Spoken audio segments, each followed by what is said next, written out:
Garments শিল্পে চাকরির সুযোগ সুবিধা, কাজের চাপ এবং বেতন কেমন, তাই নিয়ে আজকের এই ভিডিও।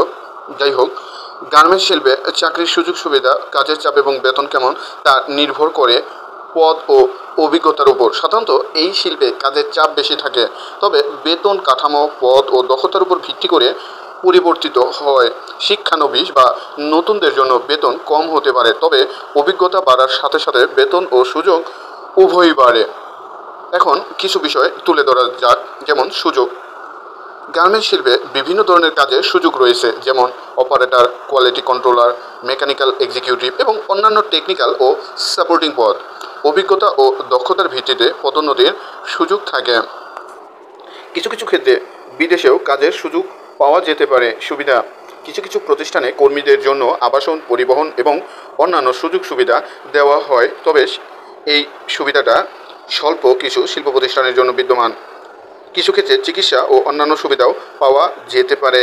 কাজের চাপ: গার্মেন্টস শিল্পে কাজের চাপ সাধারণত বেশি থাকে, বিশেষ করে উৎপাদনশীলতা এবং সময়সীমার উপর মনোযোগ দিতে হয়। প্রতিটি সেকেন্ড আপনাকে দিয়ে ঊর্ধ্বতন কর্তৃপক্ষ কাজ করিয়ে নেবে। কর্মীকে প্রায়শই কঠোর পরিশ্রম করতে হয় এবং নির্ধারিত সময়ের মধ্যে কাজ শেষ করতে হয়। বেতন: নতুনদের জন্য বেতন সাধারণত কম থাকে, যা 12,000 থেকে 15,000 টাকা পর্যন্ত হতে পারে।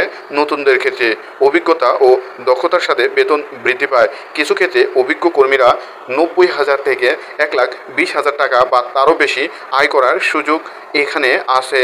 পদ ও পদের গুরুত্ব অনুযায়ী বেতন কাঠামো ভিন্ন হয়। মেকানিক্যাল এক্সিকিউটিভ বা টেকনিক্যাল এক্সিকিউটিভ পদের জন্য বেতন 1 লাখ টাকারও বেশি হতে পারে। সো যারা মনে করছেন গার্মেন্টস শিল্পে আপনারা নিয়োজিত হবেন, চাকরি করবেন, এখানে সুযোগ সুবিধার পাশাপাশি এখানে চাপ প্রচুর হবে।